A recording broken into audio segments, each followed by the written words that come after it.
Hello, Jamie from Inky&Scrappy, sharing with you today Get Creeping on Halloween for February 2024 trio of Hocus Pocus. I'm bringing in the full moon stamp set from Ink Road Stamps. If you see those three witch heads, you know which movie it's from if you're a Hocus Pocus fan. So I pulled out the hair there and started with that one. So I am doing this on some Distress Heavyweight cardstock, and I'm trying to do some ink resist. At least that was my thought process on this one. And of course, I brought in 3 different glaze colors here. So I'm bringing in, I want to say it's antique linen. If you caught it at the beginning, you're doing better than I am. A rusty hinge for Winifred. And then I think my brown was walnut stain for Mary. Yeah.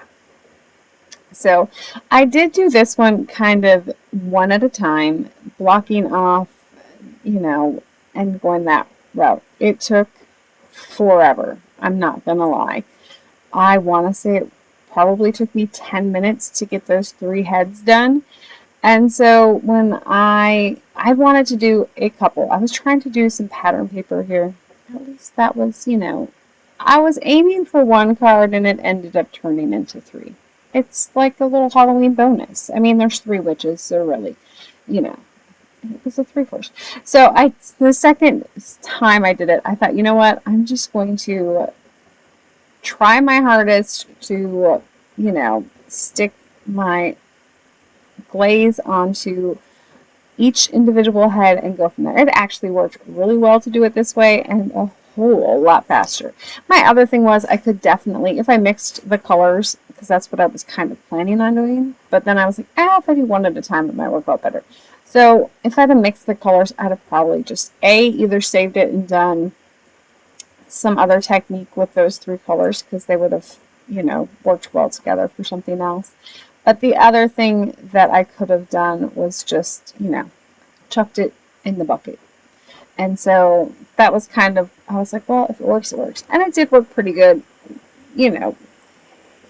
overall. Yeah. And then I did do a black silhouette for one as well. I just, was playing, and so that's where I went. I did use my VersaFine Onyx black ink for my blacks on this one. I will say, does anyone else have the VersaFine Onyx black ink, and is it getting fuzzy on top? I use it all the time.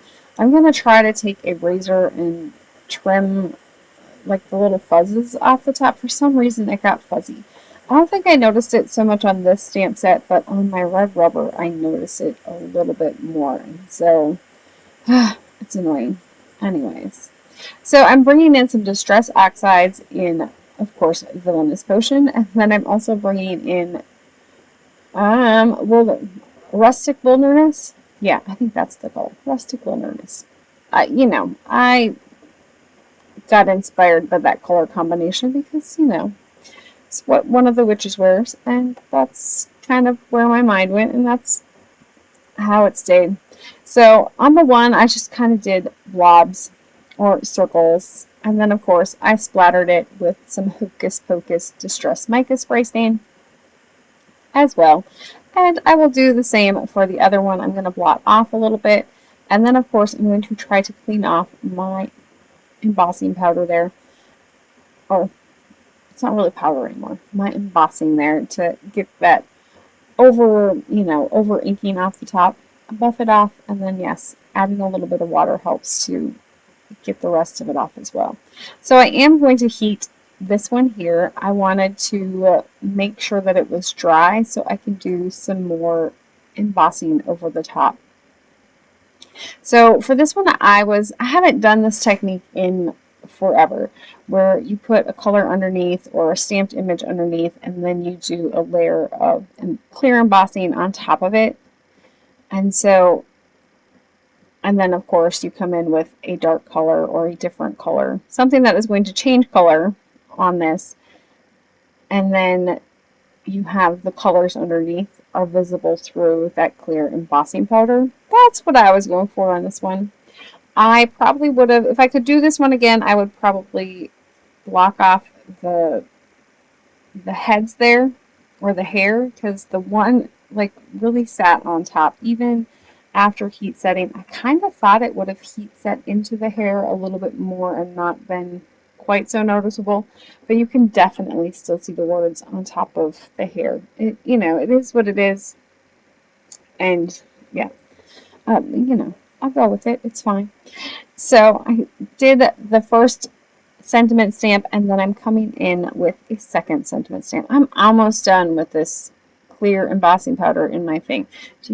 I mean, I have a whole bucket, I don't know, the big canister of it, but this one's kind of like got some stuff in it, and so I should just throw it and start anew, but it's been working for what I need it to work for, so yeah, it's almost all the way gone now. So this is where I'm bringing in that black soot Distress Oxide ink to cover up my original Distress Oxide colors. One, I need to re-ink my Distress Oxide black soot, and two, the camera lies a lot. Like, I was looking at this and I'm like, I just can't get the black to cover it up. And it was just that my ink blending was fine. Once I buffed the top away, it looked a lot better. Like, I couldn't see the individual dots quite as much as I could before.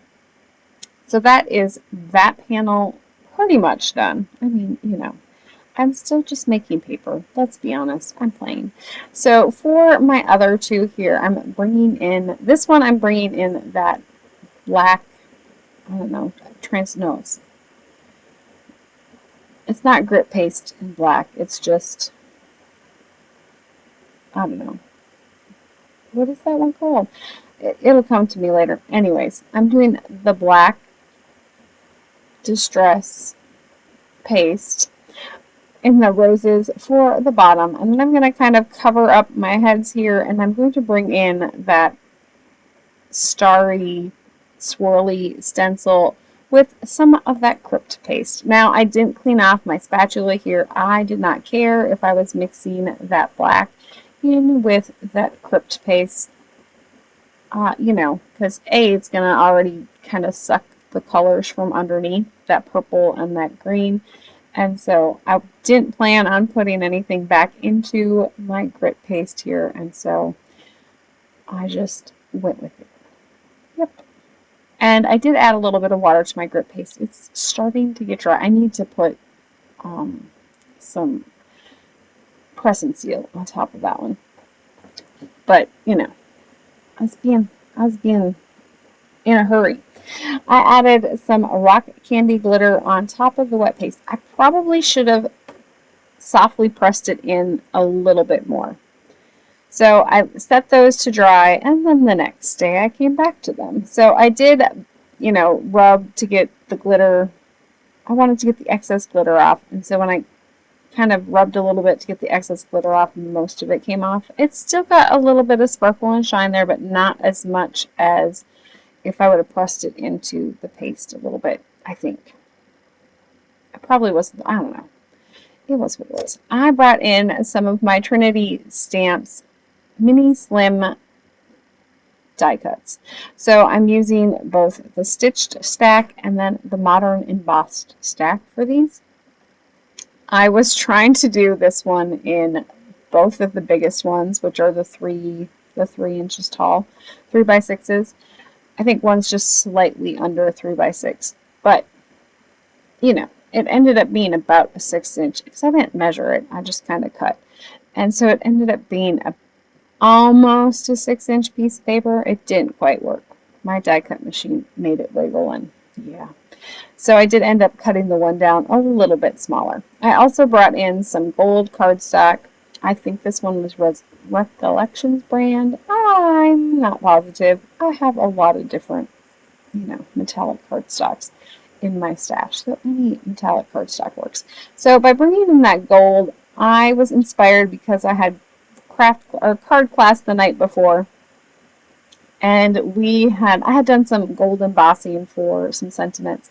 And I'm like, I need gold splatter to bring in that gold embossing, and so I splattered with some gold speckles, and I was like, ooh, that would be so pretty on this card. So, of course, I brought in that gold speckle, or the gold, I think it's Gilded from Brutus Monroe in the Aqua Pigments. And then, of course, I could bring in that gold background for the gold accent. Yes, I cut out the middle, you know, conserving my good paper. And then I did come in with my sponge dauber there in black soot just around the outside.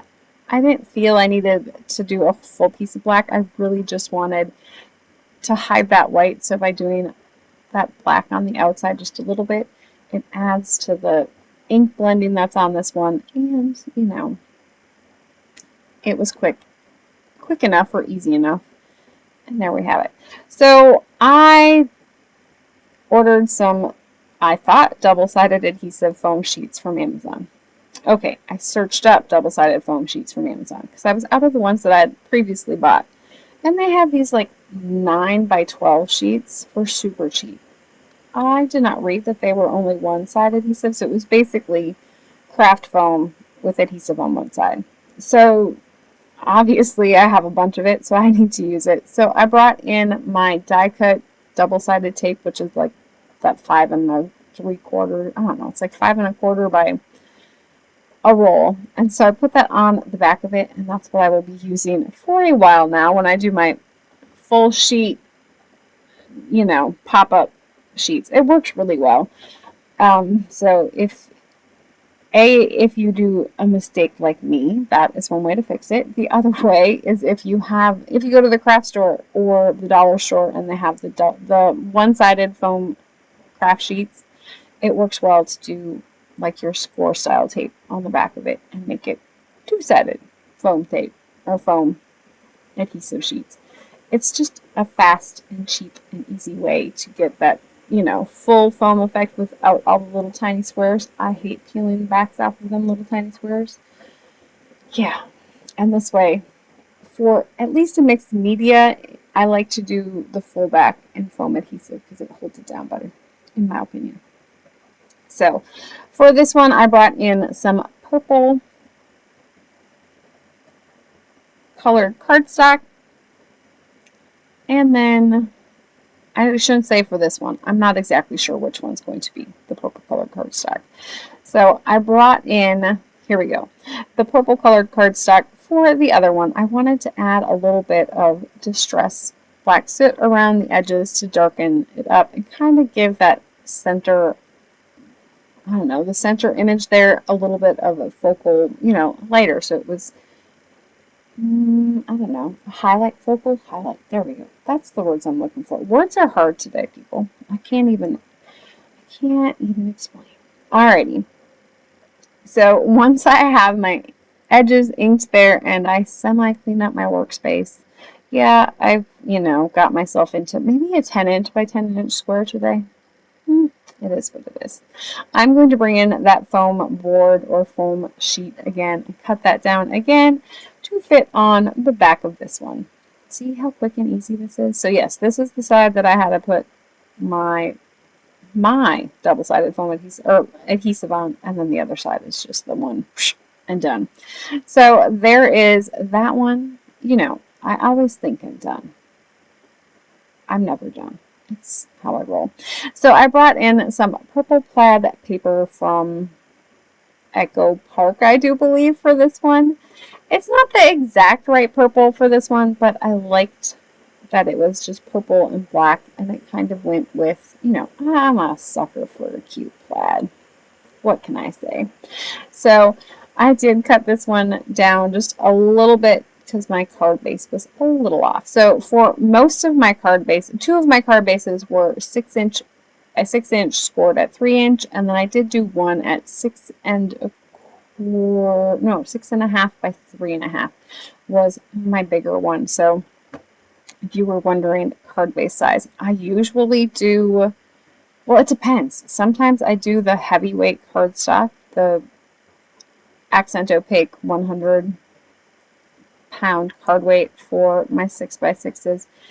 When I do it that way, I end up cutting to make like card fronts, or I'm die cutting a lot of things. I will cut out those odd sizes for those. But a lot of times for the 6x6 ones, I do just use close to my heart's white, you know, so it's a lighter cardstock weight for my base, if that's something that you know, are questioning. But if I have to do this, if I do a 6.5 by 3, well, 6.5 by 6.5 square, I usually use the 8, you know, a regular size sheet, letter size sheet of paper, and cut down from there, and then use my scraps for die cutting stuff. Okay, I am adding some, I think these ones are Magic Mirror Confetti from Trinity Stamps. And I'm adding those kind of here and there. I wasn't happy with my placement on the one, but it was already down, so, you know, in for a penny, in for a pound. But I thought it added just a little bit of sparkle and shine to that one. And then, of course, you know, I brought in the gold, I think it's Goldrush from Trinity Stamps for my gold fleckled one, speckly one. And then, of course, I had to add some sentiments on the inside. So when people tell me you're going to regret that in the morning, it was on this one. Because, oh, look, another glorious morning makes me sick. I sleep until noon. Because I'm a problem solver like that. But I hope you have an amazing day. And I hope you get your creep on. Well, make sure to tag me. Have an amazing rest of your day. Bye!